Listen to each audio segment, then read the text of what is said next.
भाजीपाला विक्रेते ते नगरसेवक आणि नगरसेवक याच्यानंतर स्थायी समितीचे सभापती अशीच वाटचाल असणारे गेल्या कित्येक वर्षापासून भारतीय जनता पक्षाचे एकनिष्ठतेने काम करणारे जितेंद्र मराठे महापालिका निवडणुकीमध्ये ज्या पद्धतीने या ठिकाणी बिगुल वाजला आणि जळगाव शहरामध्ये महापालिका निवडणुकीमध्ये आपण जर बघितलं तर महायुती या ठिकाणी झाली। महायुतीच्या माध्यमातून या ठिकाणी प्रभाग क्रमांक 13 मध्ये आपण जर बघतोय तर या ठिकाणची जागा राष्ट्रवादी अजित पवार गटाला या ठिकाणी सुटली। मात्र असं असताना माजी नगरसेवक जितेंद्र मराठे असतील, पंचायत समिती स्थायी समिती सभापती यांचं तिकीट कुठेतरी भारतीय जनता पक्षाच्या वतीने या ठिकाणी कापण्यात आलं। मात्र असं असलं तरी त्यांनी या ठिकाणी अपक्ष उमेदवारी या ठिकाणी दाखल केलेली आहे। माजी मंत्री गुलाबराव देवकर यांच्या विरोधात त्यांनी या ठिकाणी निवडणूक रिंगणामध्ये उडी घेतलेली। दादा काय सांगाल, भाजी विक्रेत्यापासून तर स्थायी समितीचे सभापती अशी वाटचाल होती, एकनिष्ठतेने तुम्ही या ठिकाणी भारतीय जनता पार्टीचं काम करत होते, मात्र असं काय चित्र घडलं की भारतीय जनता पार्टीने तुम्हाला तिकीट दिलं नाही? म्हणजे त्याचा संभ्रम मला आजही आहे की भारतीय जनता पार्टीला, आमच्या पक्षाला हा नेमका निर्णय हा का घ्यावा लागला याचा मी आजही संभ्रमात आहे की असं का होऊ शकतं। कारण की ज्या ज्या वेळेला पार्टीने ज्या ज्या जबाबदाऱ्या माझ्यावर दिल्या त्या मी प्रामाणिक पूर्ण करण्याचा माझा प्रयत्न राहिला। म्हणजे पार्टीमध्ये भारतीय जनता पार्टीच्या वेळेला मला ज्या ज्या युवा मोर्चा जिल्हाध्यक्ष, शहर अध्यक्ष, जिल्हा सरचिटणीस अशा ज्या जबाबदाऱ्या मिळाल्या त्या वेळेला मी भारतीय जनता पार्टीचा पक्ष कसा वाढेल, कार्यकर्त्यांची फळी कशी वाढेल ह्याच मानसिकतेतून मी काम केलं। आणि स्थायी समिती सभापती असताना त्यावेळेला तुम्ही बघा, त्यावेळेचा कार्यकाळ बघा माझा, की ज्या वेळेला मी सगळा माझा अजेंडा समोर ठेवून फक्त भारतीय जनता पार्टीचं एक चांगलं नाव जळगाव शहरामध्ये जाईल अशा माध्यमातून मी काम केलं। पण हे मलाच कळत नाही की आज ही परिस्थिती का आली। दादा असं असलं तरी माजी मंत्री गुलाबराव देवकर जे आहेत ते राष्ट्रवादीचे नेते या ठिकाणी आहेत, कुठेतरी प्रेशर आलं असेल भाजपावर असं वाटतं तुम्हाला की त्यांना त्यांच्या पुत्रांना या ठिकाणी जागा देण्यात आली? शेवटी तुम्ही नगरसेवक होतात, मात्र या सगळ्या गोष्टी जर बघितल्या तर संपूर्ण विचार करण्यासारखे आहे। काय वाटतं तुमच्या मनामध्ये?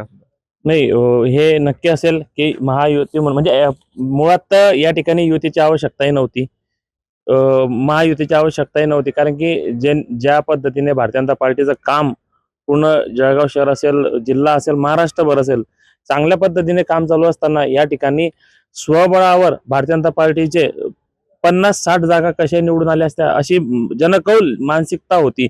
आणि त्या ठिकाणी भारतीय जनता पार्टीने राष्ट्रवादीला, ठीक आहे, ज्या ठिकाणी एक भाजपाचा बालेकिल्ला होता अशा ठिकाणी तुम्ही राष्ट्रवादीच्या म्हणजे माजी मंत्र्यांच्या मुलाला या ठिकाणी उमेदवारी द्याल तर हे जनता ऍक्सेप्ट करत नाही, जनता हे नाकारते। आणि जनतेच्या माध्यमातून, जनतेच्या प्रतिसादामधूनच मी या ठिकाणी माझी उमेदवारी कायम ठेवली। दादा असं असलं तरी आपण जर बघतोय ते संपूर्ण चित्र दिवसेंदिवस पलटताना दिसतंय।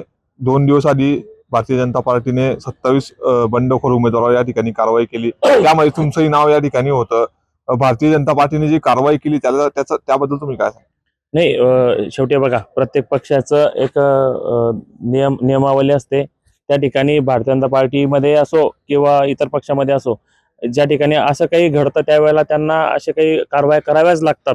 आणि मी तर हे नक्की म्हणेल की मी कालही त्या विचाराने काम करतो, आजही त्या विचाराने काम करतोय, भविष्यातही मी त्या विचारानेच काम करेल की जनसामान्यापर्यंत जाऊन माझी नाड जनसामान्यापर्यंत झालेली आहे।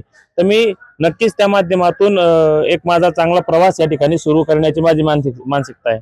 दादा माजी मंत्र्याचं मोठं आव्हान तुम्हाला या ठिकाणी असणार आहे, कसं पेलवणार आहे? माजी मंत्री जरी समोर असले तर त्या ठिकाणी जनता जनार्दन ही चांगल्या चांगल्याला आपली एक जागा दाखवून देते असे या ठिकाणी जनता जनार्दनामध्ये कौल आहे। म्हणजे मी तर तुम्हाला सांगेल आपल्या माध्यमातून की जसं आपण माझ्या संदर्भात मुलाखत घेतात असंच आपण एक मुलाखत त्या माझ्या प्रतिस्पर्धी उमेदवाराची जर घेतली तर आपल्याला त्याच्यातनच लक्षात येऊन जाईल दादा की म्हणजे फक्त घराणेशाहीचा वारसा जिवंत ठेवायचा आहे म्हणून यायचं आणि कोणालाही उमेदवारी द्यायची। आणि एखाद्या संघटनेत काम करणाऱ्या, एखाद्या सामान्य कुटुंबातनं काम करणाऱ्या मुलाला त्या ठिकाणी ती जागा बाजूला ठेवायची। माझ्या समोर जर भारतीय जनता पार्टीचं चिन्ह असतं तर मी निवडणूक लढवली नसती, ही माझी मानसिकता तेव्हापासून होती। मी तेव्हा पार्टीला पण तेच सांगत होतो की आमच्या इथे तुम्ही 4ही भाजपा द्या, भले मला नका देऊ, माझी काही चूक झाली असेल, म्हणजे मी जर माझ्याकडनं काही चूक झाली असेल तर मी थांबून जाईल, पण तुम्ही त्या ठिकाणी 4ही भाजपाचे उमेदवार द्या असं मी माझ्या पार्टीला पण सांगितलं त्यावेळेला। दादा काय सांगाल, तुम्ही जितू या ठिकाणी भाजपने उमेदवारी दिली नाही, मात्र अपक्ष उमेदवार म्हणून ते या ठिकाणी निवडणुकीच्या रिंगणामध्ये आहे, कसं असणार त्यांचं?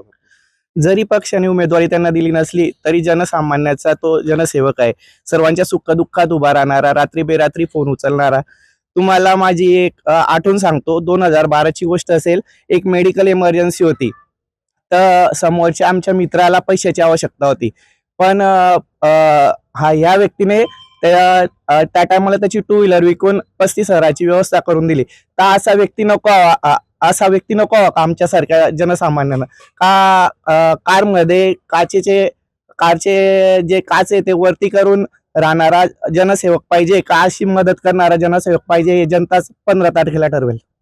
निश्चितच आपण बघतोय तर या ठिकाणी 27 बंडखोरावरती कारवाई झाल्यानंतर या ठिकाणी जितेंद्र मराठे हे जे उमेदवार आहेत यांनी अपक्ष उमेदवारी या ठिकाणी दाखल केली. मात्र माजी मंत्र्याच्या समोर या ठिकाणी स्थायी समितीचे सभापती जे माजी आहेत जितेंद्र मराठे यांची या ठिकाणी प्रभाग क्रमांक 13 मध्ये उमेदवारी आहे. मात्र येणाऱ्या 15 जानेवारी रोजी नेमका या मतदाराजा नेमका कौल कोणाला देतो आणि 16 जानेवारीला या ठिकाणी नेमका कोणत्या पक्षाचा झेंडा अपक्षाचा फडकतोय किंवा महायुतीचा फडकतो हे पाहणं तितकंच महत्वाचं असणार आहे. नितीन नांदुरकर, न्यूज 18 लोकमत, जळगाव.